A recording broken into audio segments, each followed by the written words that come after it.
Assalamualaikum warahmatullahi wabarakatuh dan selamat sejahtera kepada semua pelajar tingkatan 4. Kita teruskan lagi bab 4 Melayan Union berkaitan tajuk penentangan rakyat terhadap Melayan Union. Pada paparan di hadapan, para pelajar boleh lihat ini adalah salah satu cara bagaimana orang Melayu di tanah Melayu pada masa itu menentang Melayan Union. Okey, pada gambar itu kita boleh katakan bahawa itu adalah cara mengadakan rapat umum dengan membawa spanduk. Oleh itu, pada akhir pelajaran, cikgu mengharapkan para pelajar boleh menjelaskan cara dan sebab penentangan orang Melayu terhadap Melayan Union. Tolong ingat ya para pelajar bahawa sepanjang pelajar mengikuti slide ini, pastikan pelajar boleh menghafal cara dan sebab orang Melayu menentang Melayan Union. Penentangan rakyat terhadap Melayan Union. British Military Administration ataupun BMA. Ingat balik ya pada subtopik yang lepas tentang BMA, menyiarkan berita gagasan Melayu Union untuk pengetahuan rakyat umum. Akhbar Majlis menyiarkan pada 12 Oktober 1945 sehari selepas ketibaan McMichael. Berita Melayu Union mencetuskan kesedaran nasionalisme untuk menentang British. Bantahan terhadap Melayu Union dilaksanakan melalui akhbar, cendekiawan, Persatuan Melayu, Kongres dan perhimpunan besar-besaran. Itu adalah contoh cara bantahan yang dilakukan oleh orang Melayu terhadap Melayan Union. So kita akan pergi perincian satu persatu, bermula dengan bantahan akhbar Melayu.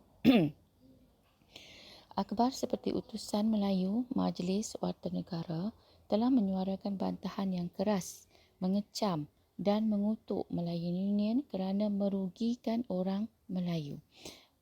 Untuk titik pertama ini pelajar perlu ingat nama akhbar yang terlibat dalam penentangan Melayan Union. Kita ada 3, Utusan Melayu, Majlis dan Warta Negara.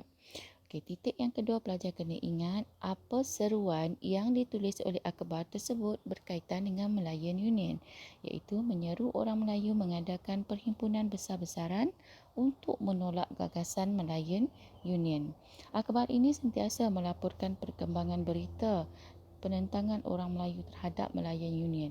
Jadi tolong ingat pelajar untuk nombor 1 hafal nama akhbar, yang kedua hafal apakah seruan yang ditulis di dalam akhbar tersebut. Berikut adalah keratan akhbar berkaitan dengan Melayan Union. Dari pandangan sepintas lalu dapat diketahui cadangan Melayan itu menguntungkan orang bukan Melayu. Kenapa kata menguntungkan orang bukan Melayu? Terutama dari segi pemberian kerakyatan atau kewarganegaraan jus soli. Cuba tengok yang kedua. Hari lahirnya Melayan Union itu adalah hari-hari yang sehabis-habis sedih bagi orang Melayu. Kenapa sedih? Kerana Raja-Raja Melayu hilang kuasa dan kedaulatan, orang Melayu hilang hak istimewa. Cuba tengok bantahan yang kedua datang daripada cendekiawan.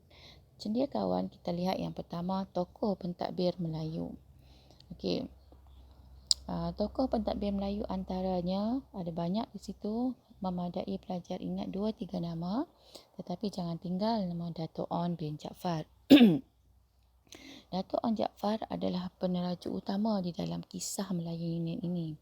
Kita ada Dato' On Jaafar, Dato' Ni Ahmad Kamil Zakbar Tengku Muhammad, Dato' Abdul Wahab Abdul Aziz, Wan Mat Yusof dan Dato' Hamzah Abdullah.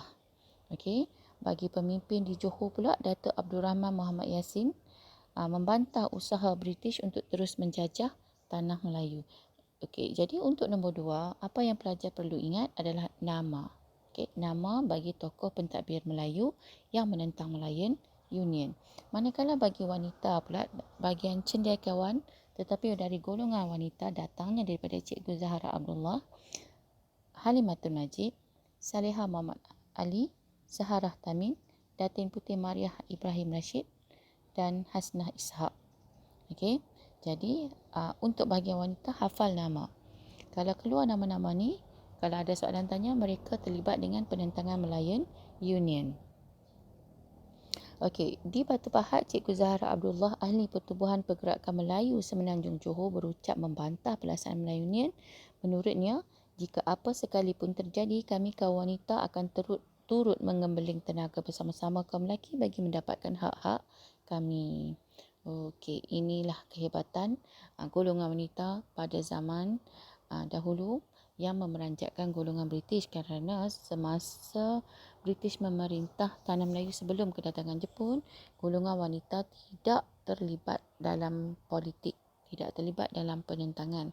Jadi kesan kedatangan Jepun ini salah satu kesanlah kedatangan Jepun yang mana memberi kita lebih kesedaran nasionalisme menentang British. Okey, yang ketiga, bantahan daripada Persatuan Melayu. Persatuan Melayu seperti Syarikat Bekerjasama Amsai Buri atas berkas, Persatuan Melayu Kedah, Perikatan Melayu Perak, Persatuan Melayu Selangor, Persatuan Melayu Johor telah berjaya menghimpunkan orang Melayu dari seluruh negara dan setiap lapisan masyarakat untuk membantah Malayan Union. Okey, Pertubuhan Melayu ditubuhkan atau diaktifkan semula. Maksud ayat di sini adalah disebabkan Malayan Union, orang Melayu telah menubuhkan pertubuhan. Malah ada juga yang menghidupkan semula pertubuhan-pertubuhan yang ada sebelum ini yang agak tidak aktif, telah diaktifkan semula. Semata-mata untuk apa? Untuk bertindak balas terhadap Malayan Union. Jadi apa fungsi pertubuhan-pertubuhan ini? Mereka telah menjadi penggerak menganjurkan rapat umum bagi membantah tindakan McMichael dalam usaha mendapatkan tanda tangan Raja-Raja Melayu dan membantah terhadap gagasan Malayan Union. Okey, dia ada sebut tadi rapat umum. Macam mana rapat umum? Macam dalam gambar pada slide di hadapan yang mula-mula tadi. Okey. Bantahan juga datang daripada bekas pegawai British. Bekas pegawai maksudnya mereka pernah berkhidmat dan ada setengahnya sudah pun pencen. Jadi bila mereka ni, kira mereka ni tinggal di London lah. Bila mereka dapat tahu yang tanah Melayu akan menjadi Melayu Union, maka mereka telah mengkritik keseluruhan rancangan Melayu Union tersebut. Okey, antara yang mengkritik adalah Frank Swettenham, Roland Bradel, Cecil Clementi Smith, Richard Winstead, Frederick Well dan George Maxwell. Jadi untuk bahagian ni, apa yang pelajar kena ingat adalah nama. Okey, siapakah nama pegawai British, okey, bekas pegawai British yang turut menentang Malayan Union. Okey, bantahan juga datang daripada beberapa kawasan, beberapa negeri di Tanah Melayu. Antara contoh kita ambil di sini adalah Kelantan, di mana 10,000 orang berhimpun di Kota Baru. Okey, kemudian di Kedah, okey, ribuan orang Melayu Kedah berarak di Alor, dianjurkan oleh Kesatuan Melayu Kedah, Sebarkas, Kesatuan Ulama Kedah, Persatuan Melayu Kedah. Kemudian Tuan Haji Hussein Cik Dul, okey, pernah mengkritik kandungan kertas putih Melayu Union yang dianggap mencabul kedaulatan bangsa Melayu. Okey, pelajar nampak tak dekat sini? Mencabul kedaulatan bangsa Melayu. Tadi kita ada sebut bahawa pada akhir pelajaran, pelajar perlu menguasai dua. Satu, cara bantahan. Yang kedua, sebab. So, salah satu sebab yang pelajar boleh ingat kenapa orang Melayu menentang Melayu Union, kerana ia mencabul kedaulatan bangsa Melayu.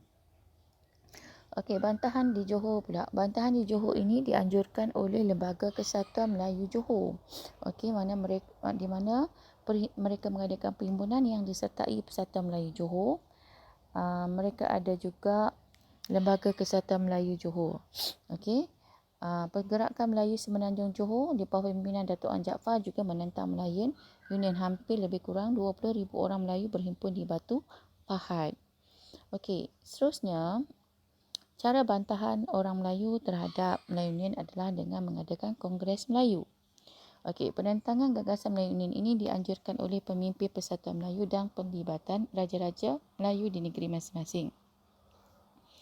Okey, perjuangan menentang Melayu Union berkembang ke peringkat kebangsaan apabila Zabbar yang dipertua Persatuan Melayu Selangor menghubungi Datuk An Jaafar, Datuk Panglima Bukit Gantang, Tengku Abdul Rahman.